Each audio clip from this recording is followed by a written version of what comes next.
तो इस वीडियो में हम आपको सबसे पहले मैट्रिक्स अवयव के बारे में बताएंगे, उसका डिफिनेशन और टाइप्स ऑफ अवयव और उसका इम्पोर्टेंट पॉइंट्स बताएंगे जो कि एनसीईआरटी बुक सॉल्यूशन है। तो यहाँ पर सबसे पहले हम लोग देखेंगे अवयव का डिफिनेशन। तो अवयव का डिफिनेशन क्या होता है? यदि संख्याएं या वस्तुएं पंक्ति तथा स्तंभ के रूप में व्यवस्थित हो तो उसे अवयव कहते हैं।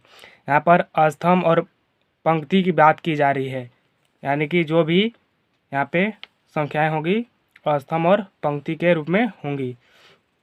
तो हम लोग देखेंगे स्तंभ किसे बोलते हैं? कॉलम यानी कि वर्टिकल लाइन, पंक्ति रो यानी कि हॉरिजॉन्टल लाइन। तो यहाँ पर हम लोग एक एग्जाम्पल समझेंगे, जैसे कि ABCDEFGHI दिया हुआ है, तो इसे बोलते हैं कॉलम। तो ये हो गया कॉलम 1, इसे बोलते हैं कॉलम 2, ये हो गया कॉलम 3, यानी कि वर्टिकल लाइन इसे बोलते हैं, इसे वर्टिकल लाइन बोलते हैं। और फिर इसे रो बोलते हैं, यानी कि हॉरिजॉन्टल। यहाँ पे R1 यहाँ से लेके यहाँ तक क्या है? R1 है। फिर यहाँ से लेके R2 और यहाँ से लेके R3, अब पूरा क्या बोलते हैं? रो। और यहाँ से पूरा को बोलते हैं कॉलम। तो यहाँ पर आपको जो मैट्रिक्स की परिभाषा है उसका कॉन्सेप्ट समझ में आया होगा, कॉलम और रो किसे कहते हैं। यानी कि हॉरिजॉन्टल जो है उसे रो कहेंगे और जो वर्टिकल लाइन है उसे कॉलम कहेंगे। फिर इसके अंदर इम्पोर्टेंस जो पॉइंट्स हैं उन्हें हम समझेंगे, इसे हम नोट्स में ले लेते हैं। पहला है किसी मैट्रिक्स को का सिंगुलर है, मैट्रिक्सेस होता है यहाँ पे मैट्रिक्सेस। तो किसी मैट्रिक्स को अंग्रेजी के बड़े अक्षर A, B या C कोई भी Z तक अक्षर द्वारा सूचित किया जाता है। हम आपको आगे और अच्छी डिटेल से समझाएंगे। यहाँ पर हमने कुछ पॉइंट ले रखा है। फिर उसके सदस्य को छोटे अक्षर द्वारा सूचित किया जाता है, जैसा कि यहाँ पे सदस्य हैं, इसे एलिमेंट्स बोलते हैं, इसे छोटे ABCD के द्वारा दर्शाया जाता है। फिर नेक्स्ट है किसी भी मैट्रिक्स के सदस्यों या अवयव यानी कि एलिमेंट मतलब होता है सदस्य या अवयव को या बड़ा ब्रैकेट के अंदर प्रदर्शित करते हैं। फिर नेक्स्ट पॉइंट है मैट्रिक्स के दो सदस्यों के बीच कभी भी कोई कोमा नहीं लगा रहता है, जैसा कि यहाँ पे कोमा साइन नहीं लगा रहता है। तो हम लोग यहाँ पे समझते हैं मैट्रिक्स के बारे में। तो यहाँ पे ए कोई आ गया, ए क्या है? एक मैट्रिक्स है जिसे कि मैट्रिक्स के द्वारा शुरू किया जाता है अंग्रेजी के बड़े अक्षर द्वारा, और इसके जो सदस्य होते हैं एलिमेंट उसे छोटे अक्षर द्वारा शुरू किया जाता है, जैसे कि यहाँ पर A11 इसे बोलते हैं। फिर A12 डॉट डॉट कहाँ तक जाएगा? A1N तक जाएगा, इसे रो बोल लेंगे।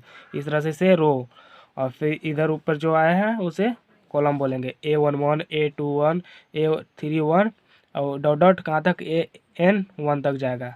फिर इस तरह से यहाँ लास्ट तक चला जाएगा, AN1 AN2 फिर ANN तक लास्ट तक चला जाएगा। फिर इस तरह से यहाँ पर समझ सकते हैं क्या है, बड़ा ब्रैकेट्स है। तो ए बराबर में हम लोग लिख सकते हैं यहाँ पे 1 2 3 0 5 1 -2 3 4, इस तरह से क्या हो गया? एक मैट्रिक्स का रूप हो गया। हमने कुछ देखा मैट्रिक्स के बारे में, और यहाँ पे अवयव का स्थान यानी कि पोजीशन ऑफ एलिमेंट्स, जो एलिमेंट का स्थान होता है मैट्रिक्स में उसे हम लोग देखेंगे। यहाँ पर एक कोई ए मैट्रिक्स है, इसे हम लोग बड़ा ब्रैकेट के अंदर इसे मैट्रिक्स बोलेंगे। और आई मतलब होता है रो का वैल्यू, ए मतलब जेवा कॉलम, जैसे कि आई के वैल्यू हम 1 और जे का वैल्यू 1 दे दिए तो बन जाएगा यहाँ पे A11 यानी कि पहला रो तथा पहला कॉलम। फिर इसे अगर आई यहाँ पे आई है, आई 2 रख दिए और जे का मान 1, तो यहाँ पे A21 बन जाएगा, इसे बोलेंगे दूसरा रो तथा पहला कॉलम। यहाँ पर हम लोग एक एग्जाम्पल के सहायता से अच्छी तरह से समझेंगे। तो एग्जाम्पल ले लिए हैं ए बराबर में, यहाँ पे मैट्रिक्स के अंदर 1 2 3 0 5 1 -2 3 4, इसे बोलेंगे C1, इसे C2, इसे C3, जो कि क्या है? कॉलम है। और इसे रो R1 R2 R3। तो यहाँ पर हम लोग समझेंगे, इसे ए बराबर में लिख सकते हैं A11 A12 A13 dot dot कहाँ तक? A1N तक जाएगा। फिर इसी तरह से A21 A22 A23, ये क्या है? दूसरा रो है, और ए का है? पहला रो था, और यहाँ पे तीसरा रो, और यहाँ पे क्या है? पहला कॉलम और ये दूसरा कॉलम और ये तीसरा कॉलम। तो इसे बोलेंगे मैट्रिक्स फॉर्म। यही है क्या, मैट्रिक्स फॉर्म। तो इसमें हम लोग इसके और इसको तुलना कर देंगे। यहाँ पर मिल जाएगा A11 बराबर मिल जाएगा 1, फिर A12 मिल जाएगा 2, फिर A13 मिल जाएगा 3, और फिर A21 मिल जाएगा यहाँ पर 0, फिर A22 मिल जाएगा 5, फिर A23 मिल जाएगा यहाँ पे 1, फिर इस तरह से A31 मिल जाएगा -2, फिर A32 मिल जाएगा 3, और यहाँ A33 मिल जाएगा 4। ये क्या है, एलिमेंट्स हैं, जो मैट्रिक्स के अंदर जो सदस्य हैं पूरा मैट्रिक्स के अंदर यही अवयव यानी एलिमेंट्स कहलाते हैं। अब नेक्स्ट हम लोग देखेंगे अवयवों की कोटि यानी order of matrix. Order of matrix किसे बोलते हैं, तो ऑर्डर बराबर होता है m/n। इसे बोलते हैं m, और इसे बोलते हैं, यहाँ गुना का साइन है इसे बाई बोलते हैं, बाई by n। और यहाँ पे total number of elements of A matrix यानी टोटल सदस्य कितना है एक मैट्रिक्स के अंदर, उसे m/n लिख देते हैं, डायरेक्ट यहाँ पे गुना कर देंगे। तो वेयर m जो है नंबर ऑफ रो है, ये जो m है नंबर ऑफ रो है यानी कि पंक्ति की संख्या, और n क्या है नंबर ऑफ कॉलम है, स्तंभ की संख्या यानी यानी कि स्तंभ की संख्या। और जहाँ ऑर्डर बराबर का हो जाएगा, हम लोग यहाँ पे मान लेते हैं एक याद रखने के लिए ये जो ऑर्डर है, ऑर्डर किस तरह से निकाला जाता है, तो राम गुने चरण यानी कि राम जो है रो को सूचित करता है, और चरण क्या है सी को सूचित कर रहा है यानी कॉलम को, और जो गुना का साइन है बाई है यानी कि आर की संख्या और सी की संख्या। तो चलिए इसे एक हम लोग एग्जाम्पल की सहायता से समझते हैं। तो हमने यहाँ पर एक एग्जाम्पल ले रखा है जो कि है इफ़ ए इक्वल टू, यहाँ पे मैट्रिक्स फॉर्म में अंदर दिया गया है 1 0 2 2 0 1 1 2 3। इसमें हमको फाइंड करना है A21 A13 A33 और ऑर्डर ज्ञात करना है इसका, और इसका नंबर ऑफ एलिमेंट्स, इसमें टोटल कितने एलिमेंट्स हैं सदस्य हैं उसे हम लोग को बताना है। तो सबसे पहले हम इसे सोल्व करेंगे, जो दिया गया है मैट्रिक्स लिख लेंगे। हम लोग जानते हैं कि जो मैट्रिक्स का फॉर्म होता है उसे यहाँ पर लिख लेंगे A11 A12 A13 A21 A22 A23 A31 A23 और A33। तो इसे हम लोग जानते हैं कि C1 बोलते हैं, इसे C2 बोलते हैं, इसे C3 बोलते हैं, और इसे R1 R2 R3 नाम दे देंगे। यहाँ पर हम लोग दे दिए। तो यहाँ पर हम लोग देख सकते हैं A21 यानी कि A21, इसे बोलेंगे A21। इधर वाला क्या है, ये आर है और ये सी है। जैसे कि आपको यहाँ पर कोई दे दे आर सी, इसे बोलेंगे आर सी यानी कि ए आई जे भी बोलते हैं, आई जे के फॉर्म में ही है। तो आई क्या करता है रो यानी कि रो, और ये सी और जे क्या करता है कॉलम। इस तरह से हम लोग यहाँ पर समझेंगे। तो ए क्या हो जाएगा यहाँ पे 2, हम लोग यहाँ पर देख सकते हैं A13 यानी कि ये भी 2, और A33 कहाँ पे है 33, ये 3/3 का यहाँ पे 3 हम लोग लिख देंगे। और फिर ऑर्डर इसका चेक करेंगे। ऑर्डर किस तरह से देखा जाता है, आर की संख्या, यहाँ पर आर कितना है 1 2 3 तक है, तो पहले आर लिख देंगे। तो आर की संख्या है 3 और सी की संख्या कितना है 3 है, तो इसका ऑर्डर कितना हो जाएगा 3/3। पहले आर को लिख देंगे फिर से सी की लिख देंगे। आर कहाँ तक है R1 R2 R3, टोटल क्या है 3 है, और यहाँ पर C1 C2 C3 कितना है टोटल 3 है। 3 को कॉलम है 3 को रो है, तो 3/3 का हो जाएगा। और इसका नंबर ऑफ एलिमेंट तो 3 गुना 3 बराबर में 3 तरीके करेंगे 9 आ जाएगा। तो इसका हम लोग को मिलेगा, तो नंबर ऑफ एलिमेंट्स हम लोग को मिल जाएगा RC यानी कि इसे गुना कर देंगे 3 गुना 3 बराबर में 9। तो हम लोग का मिल गया नंबर ऑफ एलिमेंट्स। इसमें टोटल कितना संख्या है 9 गो है। देखिए यहाँ से गिन सकते हैं 3 3 6 3 तरीके 9। और इस ये क्या है 3/3 का मैट्रिक्स है, 3/3 का, इसे इस तरह से बोल लेंगे 3/3, जो गुना का साइन है इसे 3/3 पढ़ते हैं। अब आगे हम लोग पढ़ेंगे, इसका मेन पॉइंट है अवयव का प्रकार यानी कि टाइप्स ऑफ मैट्रिक्स पढ़ेंगे नेक्स्ट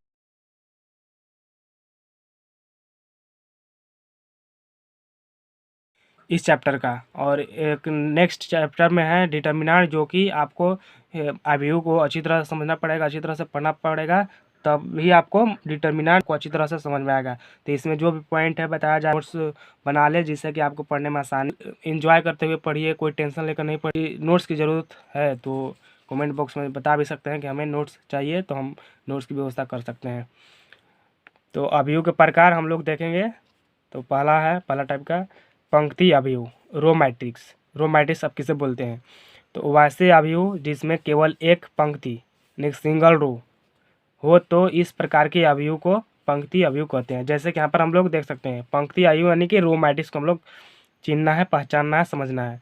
ए बराबर हम लोग लिख सकते हैं यहाँ पर मैट्रिक्स के अंदर यानी कि बड़ा ब्रैकेट के अंदर 1 2 3 लिख दिए। और इसमें रो कितना है, एक है। तो क्या बोला जा रहा है कि सिंगल रो होना चाहिए, सिंगल रो होना चाहिए। तो इसे बोलेंगे पंक्ति रो, खाली बस एक ही सिंगल रो, एक ही पंक्ति होना चाहिए, उसे बोलेंगे हम लोग पंक्ति अवयव। अब नेक्स्ट हम लोग पढ़ते हैं। इसमें हम लोग को देखना नहीं है कि कितना कॉलम है। इसमें अगर यदि कॉलम पूछे जाए तो 1 कॉलम 2 कॉलम 3 कॉलम हो जाएगा, लेकिन पंक्ति कितना है, एक है। यदि एक पंक्ति है तो उसे पंक्ति अवयव कहेंगे। फिर नेक्स्ट है दूसरा टाइप का अवयव है स्तंभ अवयव। स्तंभ अवयव पढ़ेंगे आप लोग। नेक्स्ट कॉलम मैट्रिक्स इसे बोलते हैं हम लोग, यहाँ पे कॉलम मैट्रिक्स इससे बोलेंगे इंग्लिश में। फिर इसका डिफिनेशन देखते हैं।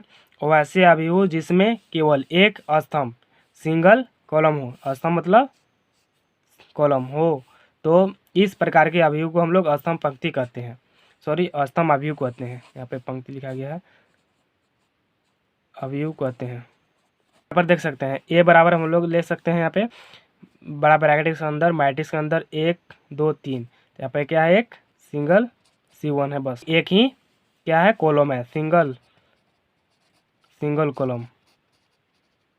तो इसी को बोलते हैं हम लोग स्तंभ अवयव बोलते हैं। और इसमें क्या है 3, इसमें इन्फिनेटिव रख सकता है, इन्फिनेटिव रो रख सकता है, और इसमें इन्फिनेटिव पंक्ति अवयव में इन्फिनेटिव कॉलम रख सकता है। तो यहाँ पर फिर अब नेक्स्ट में है तीसरा टाइप का अवयव है वर्ग अवयव, स्क्वायर मैट्रिक्स। तो इसका डिफिनेशन देखते हैं। वैसे अवयव जिसमें पंक्तियों तथा स्तंभों के अवयवों की संख्या बराबर होती है तो इस प्रकार के अवयव को हम लोग स्क्वायर मैट्रिक्स कहते हैं। जैसे कि कोई मैट्रिक्स दिया गया है जिसमें कि रो बराबर में कॉलम है, यानी कॉलम बराबर में रो है। जैसे कि यहाँ पर हम लोग देख सकते हैं एक एग्जांपल के सहायता से। जैसे कि ए बराबर में कोई मैट्रिक्स है 1 2 3 3, इसमें क्या है, इसमें C1 C2 यानी कि 2 कॉलम है। इसमें R1 R2, इसमें भी 2 कॉलम है, यानी 2 बाई 2 का मैट्रिक्स है। तो इसमें क्या है, रो बराबर में कॉलम है, यानी कि 2 बराबर में 2। तो इसको हम लोग बोलेंगे स्क्वायर मैट्रिक्स। ऐसी तरह से स्क्वायर मैट्रिक्स हमेशा क्या रहेगा, दोनों बराबर रहेगा। जैसे कि R और C क्या रहेगा, दोनों बराबर रहेगा। जैसे 3/3 हो गया, 4/4 हो गया। अब 4/6 नहीं हो सकता है, ये नहीं हो सकता है स्क्वायर मैट्रिक्स। अब ये 3/3 का मैट्रिक्स होगा, जैसे C1 C2 C3 है। तो इसमें टोटल कितना हो गया, कॉलम 3 हो गया। इसमें R1 R2 R3, तो इसमें टोटल कितना हो गया, 3 हो गया रो। तो ये 3/3 का मैट्रिक्स है जो कि स्क्वायर मैट्रिक्स है। अब नेक्स्ट हम लोग पढ़ेंगे नेक्स्ट टाइप का अवयव है आयत अवयव। आयत अवयव इसे बोलेंगे रेक्टेंगुलर मैट्रिक्स। तो वैसे अवयव जिसके पंक्ति तथा स्तंभ दोनों बराबर नहीं हो, जैसा कि हम अभी बताए थे 5/6 का, जो कि क्या था अवयव स्क्वायर नहीं था। तो उसे जो स्क्वायर अवयव नहीं रहेगा वो क्या रहेगा, आयत अवयव रहेगा, जिसमें कि रो और कॉलम बराबर नहीं रहेंगे। जैसा कि एग्जांपल ले रखे हैं हम, यहाँ पे दिया है 1 2 3 4 5 6, इसे C1 C2 C3, ये R1 है, ये R2 है। तो इसमें टोटल कितना है, कॉलम 3 है, इसमें 2 है। तो क्या हो जाएगा यहाँ पे R1 नॉट इक्वल टू, क्योंकि 2/3 का मैट्रिक्स। आगे हम लोग R लिखते हैं, फिर उसके बाद C लिखते हैं। तो पहले R लिखेंगे तो R2 हो जाएगा /3 में। तो ये क्या है, आयत अवयव होगा। तो मुझे उम्मीद है कि आपको समझ में आ रहा होगा। टाइप्स ऑफ मैट्रिक्स की ओर बढ़ते हैं। तो नेक्स्ट टाइप्स ऑफ मैट्रिक्स है शून्य अवयव यानी जीरो मैट्रिक्स। इसे जीरो मैट्रिक्स या नल मैट्रिक्स भी बोलते हैं। तो वैसे अवयव जिसके इसे null matrix NULL null matrix भी बोलते हैं। सारे एलिमेंट शून्य हो, यानी कोई मैट्रिक्स दिया गया है, जैसे कि यहाँ एक एग्जांपल दिया गया हम लोग कि यहाँ पे सारे एक बड़ा ब्रैकेट्स के अंदर जितना भी एलिमेंट है सब शून्य है, तो इसे बोलेंगे शून्य एलिमेंट्स। यहाँ पे कोई भी ये मैट्रिक्स टाइप हो सकता है, 2/3 का, 3/2 का, कोई भी चल सकता है। इसे बोलेंगे हम लोग शून्य मैट्रिक्स यानी कि जीरो मैट्रिक्स। अब नेक्स्ट है विकर्ण अवयव। विकर्ण यानी कि मैट्रिक्स डायगोनल मैट्रिक्स किसे बोलते हैं। तो विकर्ण के अलावा सभी अवयव क्या होते हैं, शून्य होते हैं। तो हम लोग यहाँ पर देखें पूरा क्या था, शून्य था, तो इसे हम लोग शून्य मैट्रिक्स बोले, यानी कि जीरो मैट्रिक्स बोले। अब यहाँ पर हम लोग विकर्ण मैट्रिक्स यानी कि डायगोनल मैट्रिक्स देखेंगे। तो डायगोनल मैट्रिक्स में क्या होता है, इसे बोलते हैं डायगोनल, जो यहाँ से आया सीधे इसे बोलते हैं डायगोनल, यानी विकर्ण विकर्ण अवयव बोलते हैं। जैसे 1 2 3 है, इसमें 1 2 3 क्या है, डायगोनल एलिमेंट है, इसी को डायगोनल मैट्रिक्स बोलेंगे। इसके अलावा क्या है, बाकी सब जीरो है ना, तो इसी को बोलेंगे डायगोनल मैट्रिक्स। अब नेक्स्ट है अदिश अवयव। नेक्स्ट प्रकार का अवयव है अदिश अवयव, यानी कि स्केलर मैट्रिक्स इसे बोलेंगे। तो एक विकर्ण अवयव अदिश अवयव कहलाता है जिसके विकर्ण के सभी अवयव समान या बराबर हो। यानी कि जो ये डायगोनल मैट्रिक्स है, ये आपस में तीनों क्या होंगे, बराबर होंगे। जैसे यहाँ पे 2 2 तीनों एलिमेंट बराबर हैं, तो इसे बोलेंगे स्केलर मैट्रिक्स। और बाकी क्या होना चाहिए, जीरो होना चाहिए। अब नेक्स्ट टाइप का मैट्रिक्स है तत्समक अवयव, आइडेंटिटी मैट्रिक्स, यानी कि इसे बोलेंगे यूनिट मैट्रिक्स भी बोलते हैं, यूनिट मैट्रिक्स इकाई। तो तत्समक अवयव के सभी अवयव क्या होते हैं, एक होते हैं, और इसे आई द्वारा सूचित किया जाता है। जो तत्समक अवयव होते हैं उसमें जो सारे एलिमेंट होते हैं 1 होते हैं और बाकी 0 होते हैं। सभी अवयव एक होता है और बाकी 0 होता है। जैसे कि आई बराबर में 1 1 और 0 0, आई बराबर में यानी कि डायगोनल क्या होना चाहिए, 1 होना चाहिए इसमें, और बाकी सभी 0 हो या कुछ भी चल सकता है, लेकिन डायगोनल क्या होना चाहिए, 1 होना चाहिए। तो इसे आइडेंटिटी मैट्रिक्स बोलते हैं। अब नेक्स्ट प्रकार का अवयव है नवा अवयव में क्या है, समान अवयव, यानी कि इक्वल मैट्रिक्स। तो इक्वल मैट्रिक्स कब हो सकते हैं, जब दो अवयव समान होते हैं, यदि उनका कोटि समान हो। कोटि मतलब कि ऑर्डर, यहाँ पे कोटि मतलब हो गया ऑर्डर, ऑर्डर समान होना चाहिए, और उसके सभी अवयव क्या होना चाहिए, समान होना चाहिए। जितना भी एलिमेंट है सब आपस में बराबर होना चाहिए। तो जैसा कि हम लोग ए बराबर में लिख सकते हैं ए बी सी डी, और बी है ए बी सी डी, दोनों के यहाँ आपस में बराबर हैं, ए बराबर में बी इक्वल मैट्रिक्स। अगर यहाँ पे ए था है और यहाँ पे बी हो जाता D E F G H, तो ये इक्वल मैट्रिक्स नहीं होता, नॉन इक्वल मैट्रिक्स हो जाता। यहाँ पर हम लोग एक इम्पोर्टेंट एग्जांपल समझ सकते हैं, ये एग्जाम में पूछा जाता है 1 नंबर में। तो find the value of x y z. यहाँ पर एक दो मैट्रिक्स दिया गया है जो कि आपस में बराबर हैं। इसमें एक्स प्लस वाई और 2 एक्स प्लस जेड वाई बराबर है कैसे, 2 6 2 5 5 से। तो इसमें हम लोग को एक्स वाई और जेड का मान ज्ञात करना है। तो हम लोग जानते हैं कि जो A11 है इस A11 से बराबर है, A12 है A12 से बराबर है, यानी इसे मैट्रिक्स ए भी बोल सकते हैं, इसे बी भी बोल सकते हैं, लेकिन इसके जो सारे एलिमेंट हैं इसके एलिमेंट से बराबर हैं। तो हम लोग जानते हैं कि ये क्या है, इक्वली यहाँ पे बराबर में है। तो y बराबर हम लिख सकते हैं कि क्या है, इसके बराबर हो जाएगा, क्योंकि A2 है और ए यहाँ पे y क्या हो जाएगा, 4 के बराबर हो जाएगा, क्योंकि ए इस मैट्रिक्स का A22 एलिमेंट है और ये भी A22 एलिमेंट है। तो हम लोग इसे लिख सकते हैं y बराबर में 4, और यहाँ पर फिर यह है 5 प्लस जेड बराबर हो जाएगा 5 के, क्योंकि ये A21 और ये भी A21 है। तो 5 प्लस जेड बराबर में 5 हो जाएगा, तो यहाँ पर जेड बराबर मिल जाएगा 0। फिर हम लोग इस तरह से यहाँ पर y का वैल्यू मिल गया। फिर यहाँ से हम लोग लिख सकते हैं x प्लस वाई बराबर में 6। तो यहाँ पर x प्लस वाई बराबर में क्या आ जाएगा, इस ए हो जाएगा इसके इक्वल। तो x प्लस वाई बराबर में 6।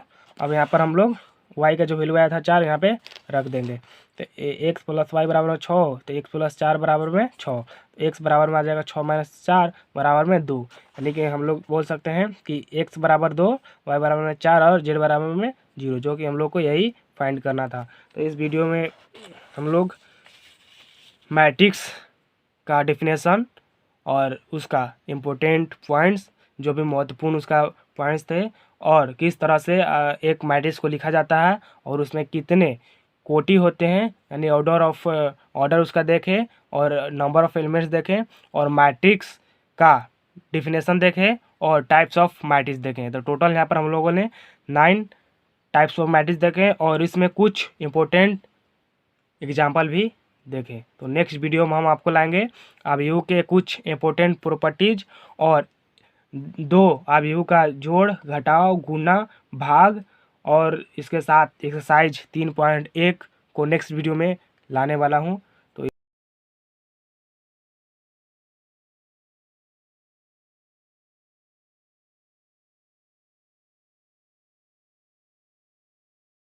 यदि आपको इस वीडियो पसंद आया है तो वीडियो को like, comment, share and subscribe करें और अपने दोस्तों को भी शेयर करें।